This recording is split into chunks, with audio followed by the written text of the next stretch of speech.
everyone, welcome back to the Be Mindful podcast. I'm so excited to introduce you to our special guest, and this is our Tobago edition. This is Veronica, and we are with Healing with Horses. Would you like to introduce yourself to our friends on the other side?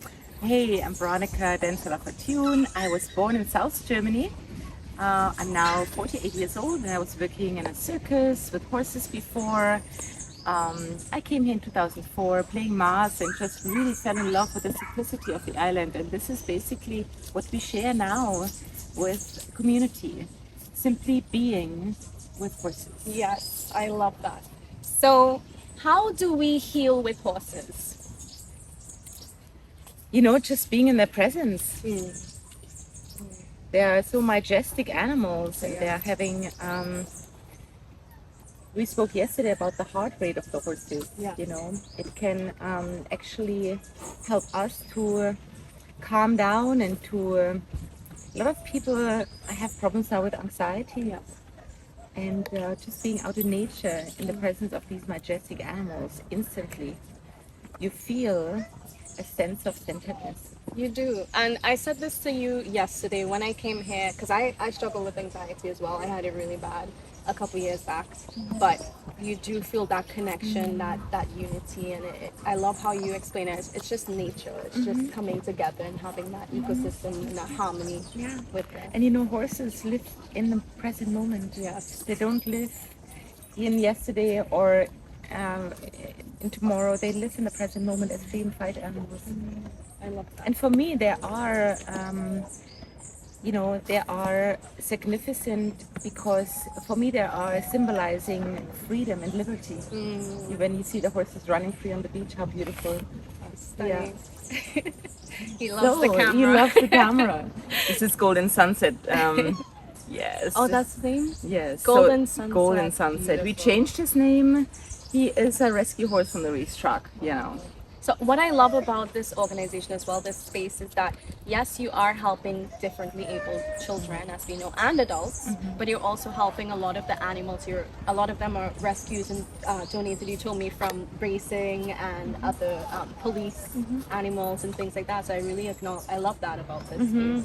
It's almost like everyone in the space, including the animals, are just giving and taking energy from each other and just. It's about integration. Yes. And we are all here on Mother Earth actually to be in harmony together, to give each other what we need, and everybody has a different ability and we share our different ability. Yeah. Me with my horsey artsy thing, you know. I love it. You with your beauty and you with your sincerity, you know. Thank you. Thank you. From your work experience, what have you seen with the impact of working with children and equestrian therapy? What do you see the differences, for example, when they first come in the first day versus maybe months down the line, being around these beautiful animals and also being around yourself and everyone here who are really taking care of them? What have you observed? You know, let me really introduce equine nature therapy to you as we have basically established it. Right. We call it equine nature therapy. Equine is the horse, Right. nature, Yes. and therapy, yes, or Yeah. equine nature session you could also. Right. Yeah. So we started introducing the herd members. We have beautiful herd members. Some of them are small, some of them are big, some of them are lazy, some of them are spirited, some of them are young, you know. Horses fully grown when they're 5. Our oldest horse is 25.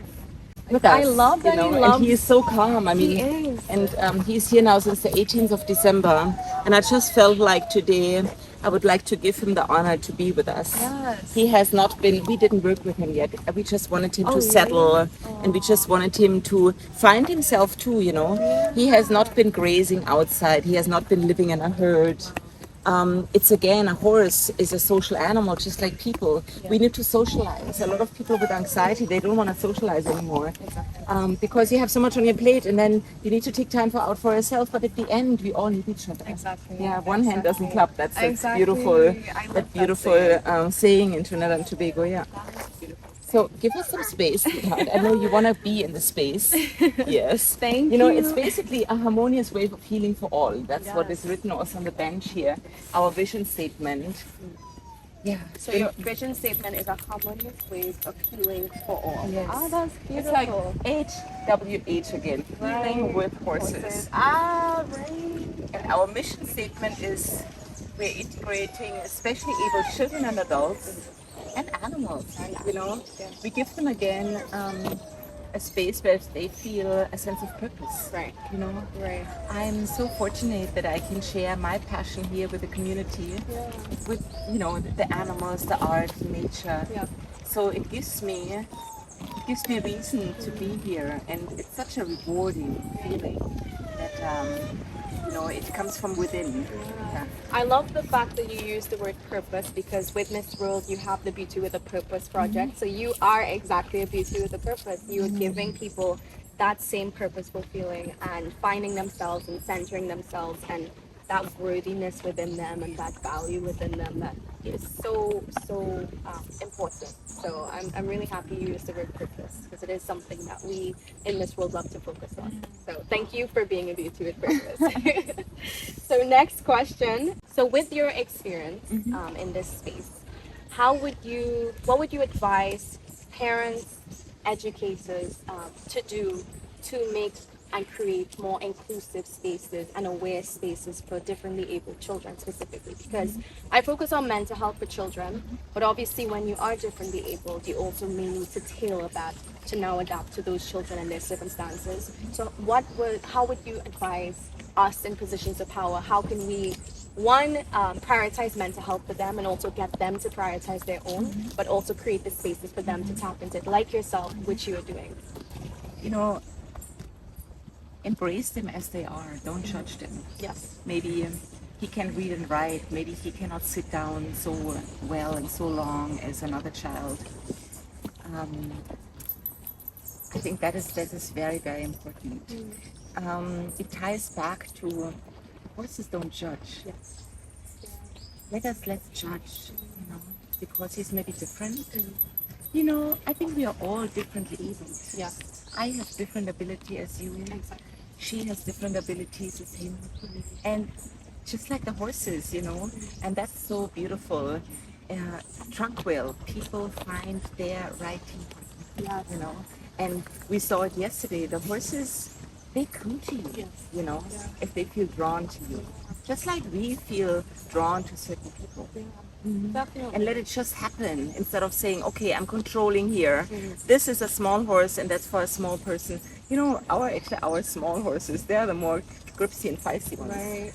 The big ones, like we saw Golden Sunset, Yeah. he is a big horse, Very big. He just has to put on some weight now, and he's only 7 years old, Wow. So I'm so grateful that he's so calm now, but he also feels the energy of the space. Of course. And the other horses, they feel very content. Yeah, definitely. So I think when the children and the adults come here, there's a feeling of contentness. Yeah.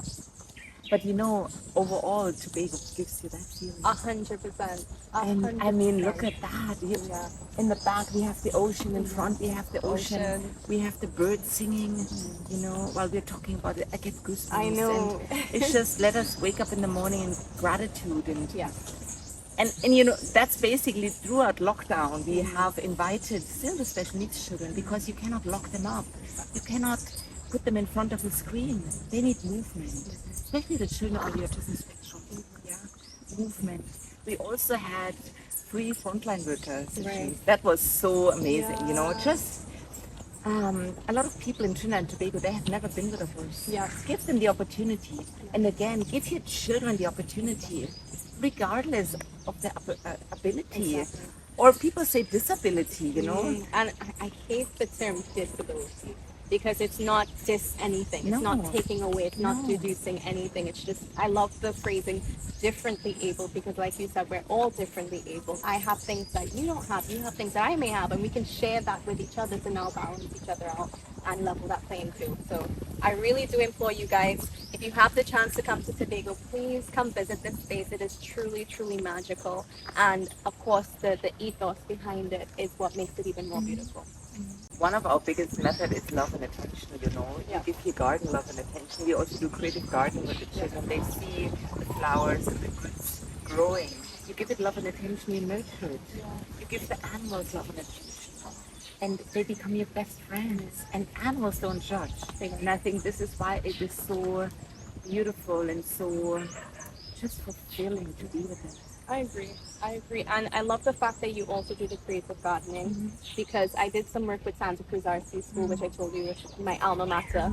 And to see the kids in the garden, and it's such a holistic way of developing their skills, but also for them to develop that growth mindset of seeing day one versus the end goal. And I think it's beautiful that you also think about that for the kids because you also do face painting, you do costumes, you told me, with riding the horses, and you put up the mirrors, which I think is beautiful. You put up the mirrors for them to see themselves, and it just really builds that self-esteem, that self-awareness. So I think it's really, really incredible that you thought of all different ways of just not one size fits all. And engaging them with their hands. We have all beautiful hands. Let's use it. Let's go with our hands in the mud. Let's go and work with paint. Let's make this place a more beautiful place. Exactly. What is the importance of well-being and wellness for all of us? Because I stress a lot on the Be Mindful podcast. That's why it's called the Be Mindful podcast, because I really do believe when you start from the mind, it exudes everything else through you and to everyone around you. So what is in your opinion, your experience, the importance of mindfulness, wellness, well-being in everyone's day-to-day life and that awareness? It starts with me. So in order to give that care, we have to do a lot of self-care, and you know about that. In order to shine, you have to contain that energy. This morning I took a beach bath, and I walked with one of the horses out. I had a rough night, and I needed that. I needed that sea bath, and it says, a sea bath is healing everything, and it helps us really. So mindfulness. How do I start my day? Do I start my day with gratitude? Do I start my day with positive affirmations? Do I start my day with saying, thank you that I'm healthy and strong, that I have a beautiful family, that I have the ability to share. And from that space of gratitude, and from that space of being mindful with myself, only then I can be mindful with my surroundings. I agree. I'm surrounded by a beautiful sea breeze, which is touching me. Exactly. I feel that because I'm mindful. Exactly. I'm sitting here, and I'm grateful. Yeah. Exactly. And So I'm simple. Exactly. It's so simple. Exactly. And we don't really need a lot. The most happiest people are in Trinidad and Tobago. Yeah. I was looking at them in 2004 when I came to them. I came the first time to Trinidad and Tobago, and some of them, they're sitting there and watching, and sitting there and watching, and then we Western people, sometimes we have to plan, we have to do, and then we get anxiety. Yes. So let us just be. And we came here to heal and to find that, that love again. And a lot of people come here. They say it's my best medicine. They come once a year from Germany, England. It's beautiful. Absolutely. Now, to establish that beautiful park, for example, and I want to extend my gratitude to Trinidad Tobago, or to THA, the House of Assembly. We are here on state land. We are here on 3-acre state land since 2010.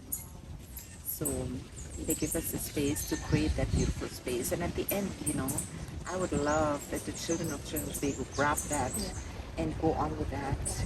And right now we're having a youth training program. We have about 9 community members with us. And they're here since maybe 10, 11 years already, They have been here, had come when we were 3 or 4, and they grew up with that. So they know exactly the essence. So recycling, painting, just caring that love and attention. And that was our final question. So I thank you gratefully and gracefully for welcoming in this beautiful space, and for sharing your energy with me and with our viewers. And I look forward to coming back. Would you like to say any final words to our beautiful audience? Well, first of all, I really want to thank you that you are such an inspiring, special soul. You're gonna make it. Thank you. You're gonna make it, and it will lead you to beautiful places. And there's nothing nothing more I need to say to add what we already spoke about. And I want to give that to the audiences again, like you say, simply be and sit. And when I, for example, approach a horse, I need to just sometimes center myself and not trying to be anybody, just be there.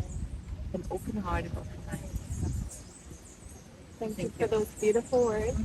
Guys, that was the Be Mindful podcast. Tune in next week to see our next episode. Thank you for joining us. Bye.